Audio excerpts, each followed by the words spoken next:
This is doctor Hina Baig और आज का जो मेरा टॉपिक है वो है नॉर्मल लेबर एंड डिलीवरी। तो इसमें आज क्या टॉपिक्स कवर करेंगे, इसमें मैं आपको बताऊंगी फीटल ओरिएंटेशन, फीटल ओरिएंटेशन के बाद maternal changes and stages of labour. 2 parts में डिवाइड करेंगे इस वीडियो को। फर्स्ट वीडियो में मैं foetal orientation and maternal changes आपको पढ़ाऊँगी। ठीक, तो फीटल ओरिएंटेशन के अंदर उसकी lie, foetal presentation, foetal position, फिर उसके बाद फीटल स्टेशन, फिर जो मैटरनल चेंजेस हैं उनमें सर्वाइकल इफेसमेंट है एंड सर्वाइकल डायलिटेशन है। फिर हमारे पास आता है stages of labour and expected values and cardinal movements. फिर उसके बाद थोड़ी सी एनाटमी और लास्ट में मैनेजमेंट। ठीक है, तो ये 2 सेक्शंस में इस वीडियो को कवर करेंगे। पहले तो हमें ये बताना चाहिए कि लेबर जो है वो नॉर्मल लेबर क्या है। नॉर्मल लेबर पता होगा तो फिर कॉम्प्लिकेटेड लेबर आपको पता लगेगा और फिर उसके बाद एबनॉर्मल लेबर आपकी पहचान होती है। तो first thing is lie, fetal lie. Fetal lie में हमारे पास 3 तरीके के फीटल लाई हैं, जिसमें हमारे पास जो है वो एक लॉन्गिट्यूडनल लाई है, एक ट्रांसवर्स लाई है, एक ऑब्लिक लाई है। लाई किस बेस पे होता है? जो मैटरनल पोजीशन है, लेट्स से सपोज ये मैटरनल पोजीशन है, जो फीटस है उसकी वो जो प्रेजेंट है वो लॉन्गिट्यूडनल, मतलब जो एक्सेस फीटस का है वही एक्सेस मदर का है कि नहीं है। ये जो पोजीशन है अगर पैरेलल है, मींस के मदर की पोजीशन भी ये है, फीटस की पोजीशन भी यही है, तो इट मींस कि ये लॉन्गिट्यूडनल लाई है। ठीक है, foetal and maternal vertical axes are parallel. ठीक, ट्रांसवर्स लाई क्या होता है? ट्रांसवर्स लाई इसके मदर की पोजीशन लेट सपोज ये है और फीटस जो है वो इस पोजीशन में है। दिस इज़ ट्रांसवर्स लाई। ठीक है, मतलब ये पोजीशन है बेबी की, तो परपेंडिकुलर हो गया, मदर ये है एंड बेबी की पोजीशन ये है। ठीक, ऑब्लिक लाई के मतलब है कि लॉन्गिट्यूडनल भी नहीं है और ट्रांसवर्स भी नहीं है, वो इन बिटवीन है दोनों के। ठीक है, कोई भी पोजीशन हो सकती है लेकिन इन बिटवीन है। सो दिस इज़ फीटल लाई। हमें जो है वो नॉर्मल लेबर में जो जो चीज़ें आपको पता होनी चाहिए वो ये हैं। अच्छा, इसके बाद हमारे पास ये आप देख सकते हैं यहाँ से कि लॉन्गिट्यूडनल लाई ये है। लॉन्गिट्यूडनल लाई में हेड नीचे भी हो सकता है, हेड ऊपर भी हो सकता है। ठीक है, हेड नीचे भी हो सकता है, ऊपर भी हो सकता है। जो हेड नीचे है वो है वर्टेक्स प्रेजेंटेशन और जहाँ हेड ऊपर है वो है ब्रीच प्रेजेंटेशन।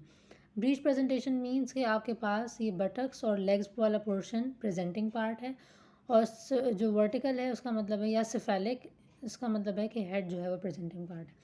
ट्रांसवर्स लाई में ये इस पोजीशन में होता है, तो प्रेजेंटिंग पार्ट इधर या तो बैक होगी बेबी की या उसके हैंड्स होंगे।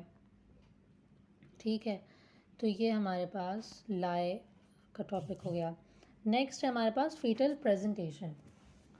फीटल प्रेजेंटेशन जो है वो यही है कि बेबी जो प्रेजेंट कर रहा है उसका जो पोर्शन है वो सिफेलिक प्रेजेंट कर रहा है, मीन्स के हेड प्रेजेंटिंग पार्ट है।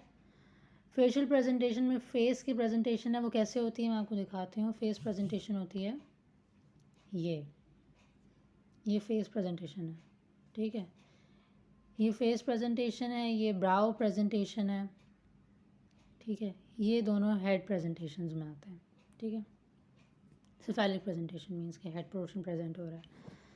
ठीक, तो ये तो हमारे पास प्रेजेंटेशन की मैंने आपको एक एग्जांपल दिखाई कि ये फेस प्रेजेंट ये था, सिफेलिक हेड प्रेजेंट दिखा दिया। एक है ब्रीच प्रेजेंटेशन। ब्रीच प्रेजेंटेशन जो ये कॉम्प्लिकेटेड लेबर में आता है। ब्रीच प्रेजेंटेशन को हमने 3 में डिवाइड किया हुआ, कंप्लीट, फ्रैंक एंड फुटलिंग। ठीक है, कंप्लीट, फ्रैंक एंड फुटलिंग। अभी इसकी पिक्चर दिखाते हैं आपको। कंप्लीट, फ्रैंक एंड फुटलिंग, ये जो है हमारे पास फ्रैंक है। ठीक है, इसमें क्या चीज़ ख़ास है कि आपके पास ये सबसे ज़्यादा कॉमन है। ठीक है, जिसमें आपके पास जो ये वाला थाई वाला पोर्शन है ये भी फ्लेक्स्ड है और जो नीज़ वाला पोर्शन है ये एक्सटेंडेड है और जो बेबी के फुट हैं वो उसके फेस पे हैं, मतलब फ्रैंक है एफ। ठीक है, बेबी का फुट उसके फेस पे, तो फुट ऑन फेस, तो एफ याद करने की इसकी ट्रिक है, और ये मोस्ट कॉमन प्रेजेंटेशन है ब्रीच प्रेजेंटेशंस में, ठीक है। ब्रीच प्रेजेंटेशन डिवाइड हो रही है इनटू फ्रैंक, कंप्लीट और इनकम्प्लीट। तो ब्रीच प्रेजेंटेशन में फ्रैंक जो है सबसे ज़्यादा कॉमन है। कंप्लीट में क्या होगा कि दोनों चीज़ें, हिप भी फ्लेक्स्ड है और नी भी फ्लेक्स्ड है, ठीक है। इनकम्प्लीट में क्या होगा कि बोथ हिप्स या वन जो है फ्लेक्स्ड होगा, कोई नहीं फ्लेक्स होगा, ठीक है। जैसे ये फ्लेक्स्ड है, ये फ्लेक्स्ड नहीं है। और एक प्रेजेंटिंग पार्ट जो है या तो बटक प्रेजेंटिंग पार्ट होगा, या बोथ फीट होंगे, या एक सिंगल फीट प्रेजेंट होगा। जैसे यहाँ पे सिंगल फीट स्टैंडिंग पोस्चर है बच्चे का, ठीक है। तो ये हमारे पास जो है वो आपको प्रेजेंटेशन बता दिए। अच्छा, अब हम इसको वापस बैक करते हैं।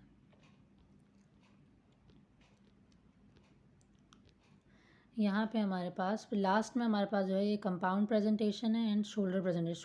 शोल्डर प्रेजेंट करा हुआ शोल्डर डिस्टॉर्शिया कहलाएगा, और जो कंपाउंड में है कि वो प्रेजेंटिंग पार्ट एक से ज़्यादा चीज़ें प्रेजेंट कर रही हैं, वो कंपाउंड प्रेजेंटेशन होगा। बहरहाल ये एक जो है वो फीटल लाई वाला कॉन्सेप्ट, और दूसरा जो है हमारे पास फीटल पोजीशन वाला जो कॉन्सेप्ट है, प्रेजेंटेशन वाला कॉन्सेप्ट है, ये समझ आ गया। अब नेक्स्ट हमारे पास फीटस में क्या चेक करनी है, फीटस की पोजीशन चेक करनी है।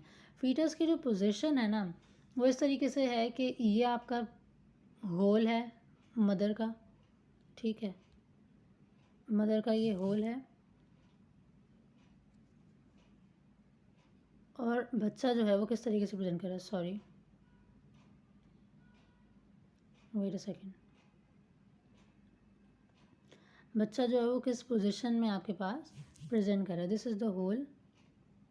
अब यहाँ जो बच्चे का जो फेस है, फेस जो है वो लेफ़्ट ऑक्सीपिटो एंटी टेम्पोरल है, कि मतलब कि फेस जो है उसका लेफ़्ट साइड पे है, फेस प्रेजेंट लेफ़्ट साइड पे कर रहा है। और या वो उसका प्रेजेंट कर रहा है फेस जो है वो राइट साइड पे है, ठीक है। या वो ऊपर स्काई की तरफ देख रहा है, ठीक है। या जो है वो ऑक्सीपिटो पोस्टीरियर, ये हो गया ऑक्सीपिटो एंटीरियर और ये हो गया ऑक्सीपिटो पोस्टीरियर। मोस्टली जो बच्चे प्रेजेंट कर रहे होते हैं वो लेफ़्ट ये वाली साइड पे कर रहे होते हैं, लेफ़्ट ऑक्सीपिटो एंटीरियर से प्रेजेंट कर रहे होते हैं मोस्टली, ठीक है। तो ये हमारे पास जो है वो एक इसकी प्रेजेंटेशन हो गई, पोजीशन हो गई, फीटल पोजीशन। आपको इसका पॉइंट बताना चाहिए ये यहाँ से, कि आपके पास ये ऑक्सीपिटो एंटीरियर के मतलब बच्चे का फेस जो है वो ऑक्सीपिटो एंटीरियर, मतलब कि ऑक्सीपिट जो है वो एंटीरियरली प्रेजेंट है, तो इट मीन्स कि वो डाउन देख रहा है। ऑक्सीपिटो पोस्टीरियर के ऑक्सीपिट बोन जो है वो पोस्टीरियर साइड पे है, तो इसका मतलब कि बच्चे का फेस जो है वो स्काई की साइड पे अप है। फिर ये left occipito and right occipito temporal, ये प्रेजेंटेशन मेन जो प्रेजेंटेशन लेफ़्ट ऑक्सीपिटो टेम्पोरल है। 40% केसेस में यही लेबर में देखी गई है, नॉर्मल लेबर में, ठीक है। ये जो है वो प्रेजेंटेशंस मैंने बताई थी। यहाँ पर एक कॉन्सेप्ट है सेंसिलिटिज़म। सेंसिलिटिज़म जो है, बस इसमें एक ये चीज़ बताना चाह रही हूँ कि हमारे पास ये है सैक्रम बोन और ये है iliac spine, sorry anterior superior iliac, sorry pubic tubercle, ठीक है। ये है सैक्रम और ये है ट्यूबरकल।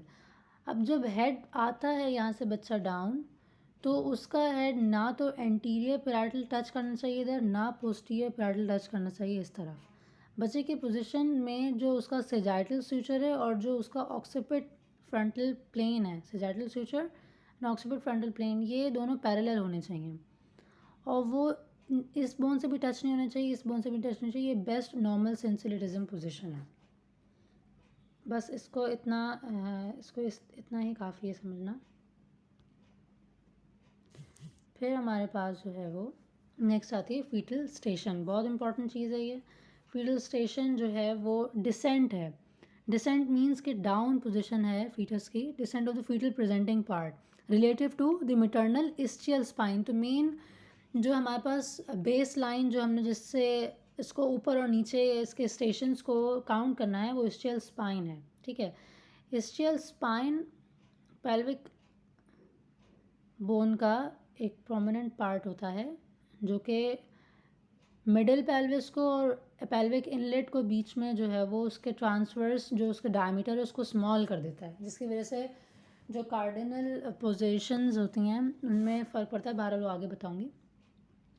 तो यहाँ पे हमारे पास हमने इसको काउंट ऐसे करना होता है कि फीटस का हेड इस साइड पे डिसेंड होगा, नीचे की तरफ आएगा। अगर ये पेल्विक स्पाइन से ऊपर है तो ये इसको हम नेगेटिव में काउंट करेंगे, अगर पेल्विक स्पाइन से नीचे आएगा तो हम इसको पॉजिटिव में काउंट करेंगे, ठीक है। तो ये आप जो है वो इस्चियल स्पाइन को आपने फील करना होता है और उसके बाद आपने फिंगर अंदर इंसर्ट करके पीवी से आपने चेक करना होता है कि हेड किस लेवल पे आया, कि +3 पे, +2 पे, या जो है वो -3 या -2 पे। तो फीटल स्टेशंस आप इस बेसिस पे जो है वो पता कर रहे होते हैं, और इस्चियल स्पाइन को मेन आपने जहन में रखना होता है।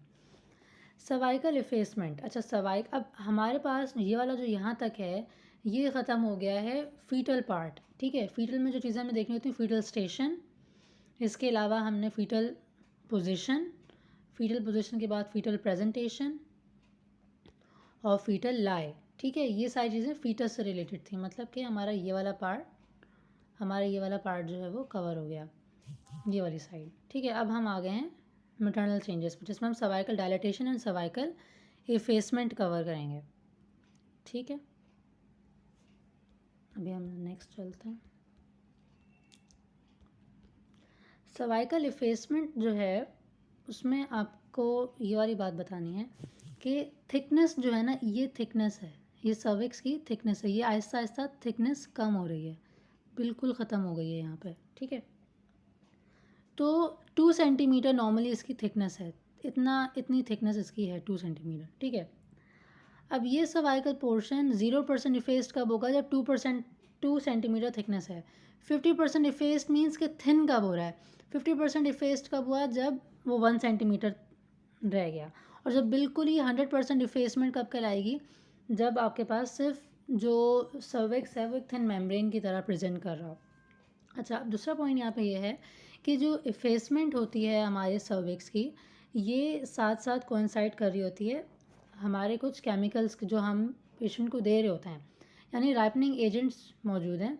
ये राइपनिंग एजेंट्स कौन कौन से हैं हमारे पास, मीज़ोप्रिस्टोल है एंड लेमिनेरिया है। मीज़ोप्रिस्टोल एंड लेमिनेरिया हम आई भी देते हैं, और इससे क्या होता है कि पेशेंट को जो है वो इफेसमेंट में राइपनिंग होने में हेल्प मिलती है ड्यूरिंग लेबर, ठीक है। ये सर्वाइकल इफेसमेंट का रोल हो गया।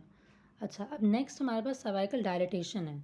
सर्वाइकल डायलिटेशन जो है, ये जो सर्विक्स था जो मैंने आपको बताया था कि कितना थिक हो रहा है और कितना थिन है, ये उसकी थिकनेस का लेवल ये था यहाँ पे, जो इस तरीके से हमने काउंट किया था। अब हम डायलिटेशन की बात करेंगे, मतलब जो ये ओपनिंग है, ये जो ओपनिंग है ये कितनी ओपन हुई है, ठीक है। अभी यहाँ पे सिर्फ एक फिंगर इंसर्ट हो रही है, मतलब कि 2 सेंटीमीटर अभी डायलेटेड है, इसको आप कंफ्यूज नहीं करें इफेसमेंट के साथ, ठीक है। यहाँ पे हमारे पास 2 फिंगर्स दोनों इंसर्ट हो रही है, मीन्स कि जगह अब ज़्यादा हो गई है, डायलिटेशन ज़्यादा है, तो यहाँ पे इसको उन्होंने 2 फिंगर्स इंसर्ट कर ली। यहाँ पर 3 फिंगर्स इंसर्ट हो सकती हैं, मूव कर रहे हैं, और यहाँ पे 4 फिंगर्स तक इंसर्ट हो सकती हैं, इतनी ज़्यादा डायलेट हो गया। तो डायलिटेशन जो है वो 10 सेंटीमीटर तक डायलेट होता है सेकेंड स्टेज ऑफ लेबर में। तो ये डायलिटेशन आपने चेक करनी होती है ड्यूरिंग लेबर पेशेंट की, कि वो फर्स्ट स्टेज में है, सेकेंड स्टेज में आ गई है। फर्स्ट स्टेज का जो एंड है वो 10 सेंटीमीटर डायलिटेशन होती है, जो उसका एक्टिव स्टेज होता है, ठीक है। तो यहाँ पे हमारे पास डायलिटेशन होगी। नेक्स्ट स्टेप हमारा स्टेजेस ऑफ लेबर होगा, जो कि हम नेक्स्ट रिकॉर्डिंग में इसको डिस्कस करेंगे। And thank you so much.